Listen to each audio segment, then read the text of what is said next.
গাড়িতে নয়, বাইক বা সাইকেল নিয়ে পাড়ায় পাড়ায় গিয়ে নেতাদের জনসংযোগ করার নির্দেশ মন্ত্রী মানস রঞ্জন ভূঁইয়ার। তার মতে গাড়ি নিয়ে বেরোলে প্রান্তিক এলাকার মানুষের সাথে জনসংযোগ হচ্ছে না, তাই এইরূপ নির্দেশ মন্ত্রী মানসের।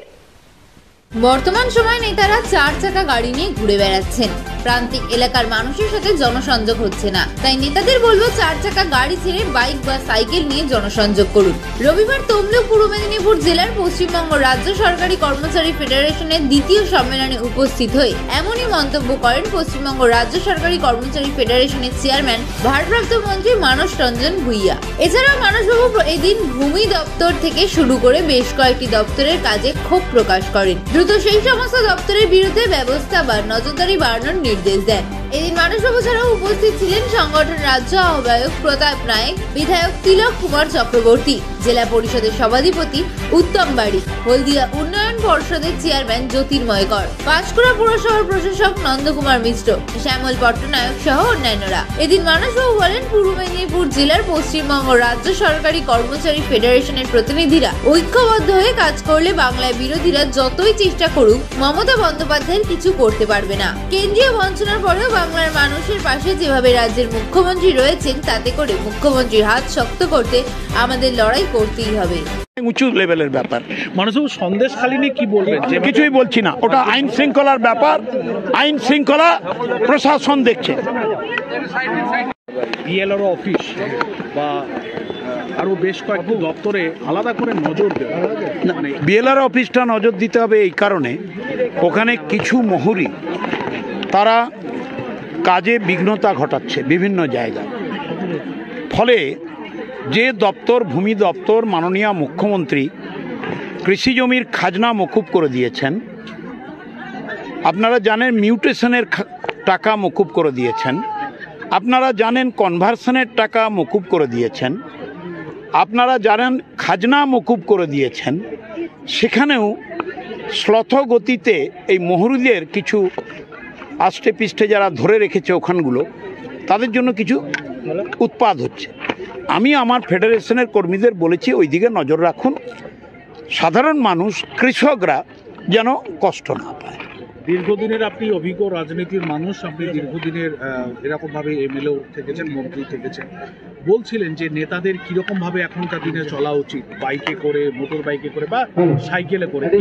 দেখুন, আমি নিজে, আমাকে যারা জানেন, আপনারা জানেন, হ্যাঁ, স্মৃতিচারণা করতে গিয়ে আপনি বলছিলেন শিশির অধিকারীর কথা ছিল তো। না, অবিভক্ত কংগ্রেসের শৈলজা দেবী দাও ছিলেন, শিশির বাবুও ছিলেন, জ্যোতির্ময় করও ছিলেন, দেবী পণ্ডাও ছিলেন। এই যে সোমেন বাবু, প্রথমে উনি পিংলা থেকে জেলা পরিষদের মেম্বার হলেন অবিভক্ত মেদিনীপুর জেলায়। ওর শ্বশুরমশাই চিত্তদা আমাদের জেনারেল সেক্রেটারি ছিল। তা সেই সব কথা মনে পড়ছে, কিন্তু শিশির বাবু তো কোথায় এঁকে বেঁকে চলে গেলেন, এত মুশকিল ব্যাপার। কাগজে কলমে আপনাদের দলেরই তো না, ও কাগজ কলম ছাড়ুন, যাই হোক, এই নিয়ে কোনো আমি বিতর্ক করতে চাই না, কোনো বিতর্ক চাই না। আমি পুরনো দিনের অবস্থানটা বলছিলাম, সিপিএম এর অত্যাচার মিস করেন এখন? আমি না, ওই মিস করা, ওই মিস কেস হট কেস আমার নাই, বুঝতে পেরেছেন? মিস কেসও নেই, হট কেসও নেই। আমি শুধু একটা কথা বলি, বাস্তবতার উপর দাঁড়িয়ে যেটা দেখছি সেটাই বলছি। আমি শুভেন্দু বেজের বুলেটে ঘুরতাম, আমি প্রণব কর দীঘার বুলেটে ঘুরতাম। আমার তো কোনো গাড়ি ছিল না, আমার মোটর সাইকেলও ছিল না, আমার মানে এখানে সাইকেল। আমি মহিষাদল পাড়ায় পাড়ায় ঘুরেছি, তমলুক পাড়ায় পাড়ায় ঘুরেছি, নন্দকুমার পাড়ায় পাড়ায় ঘুরেছি, ময়না নদী বাঁধে হেঁটে হেঁটে ঘুরেছি, পটাশপুর, হায় হায় হায় হায় কি লড়াই, কাঁথির বরজ, আপনি বুঝতে পেরেছেন সেসব কি সর্বনাশ। তারপর রোহিণীকরণের টর্চার দীঘার উপর। আমি মিটিং করতে গেছি, আমার প্যান্ডেল পুড়িয়ে দিল। এখানে লক্ষণ, আমি দুর্গা চকে প্যান্ডেল বেঁধেছি, আগুন দিয়ে পুড়িয়ে দিল লক্ষণ। আমি তো মোকাবেলা করেছি। আর বাংলাকে মুক্ত করেছেন মমতা ব্যানার্জি, তৃণমূল কংগ্রেস। আমি জোরের সঙ্গে বলছি, আমি প্রদেশ কংগ্রেস সভাপতি ছিলাম। মমতা ব্যানার্জি যদি তৃণমূল কংগ্রেস তৈরি না করতেন, বাংলা সিপিএম এর কাছে আবদ্ধ থাকতো, শৃঙ্খলে আবদ্ধ থাকতো। বাংলার মানুষকে উনি মুক্ত করেছেন। আপনার জেলার বলেই বলছি, অবশেষে 16টা গ্রাম পঞ্চায়েতের এমএলএ। আমি এখনো মোটরসাইকেল আর সাইকেল করে আর হেঁটে ঘুরি। দেখুন, মেদিনীপুর তো কৃষিভিত্তিক জেলা এবং খুব গরিব মানুষের জেলা। আমাদের এই জেলাকে একসময় বলতো আমরা নাকি কাজ করি, লোকের ঘরে রান্না করি, কিন্তু শিক্ষিতের হার কলকাতার পরেই আমরা। আমাদের মুখ্যমন্ত্রী সেই জেলাকে উজাড় করে, ভালোবাসা দিয়ে, হৃদয়ের স্নেহের স্পর্শ দিয়ে উজাড় করে দিয়েছেন। মেডিকেল কলেজ, বিশ্ববিদ্যালয়, সুপার স্পেশালিটি হসপিটাল, রাস্তা, পানীয় জলের ব্যবস্থা, বিদ্যুৎ, ক্ষুদ্র কুটির শিল্পে অগ্রগতি, দীঘার উন্নয়ন, হলদিয়ার উন্নয়ন, শিল্পাঞ্চলের উন্নয়ন, বেকারদের জন্য চিন্তা, ছাত্রছাত্রীদের জন্য চিন্তা, মায়েদের লক্ষ্মীর ভাণ্ডারের টাকা বৃদ্ধি করলেন 500 থেকে 1000, যারা তফসিল আদিবাসী তারা 1000 পেত, 1200। কি করেননি? আমরা তাই চাই মুখ্যমন্ত্রী মমতা ব্যানার্জির কর্মসূচিগুলিকে তুলে ধরতে। 2 বছর 4 মাস কেন্দ্রের বিজেপি সরকার 100 দিনের জন্মজুরির টাকা দেয়নি। ক্ষুধার্ত মানুষ, তারা কি শুধু তৃণমূল? তা তো নয়।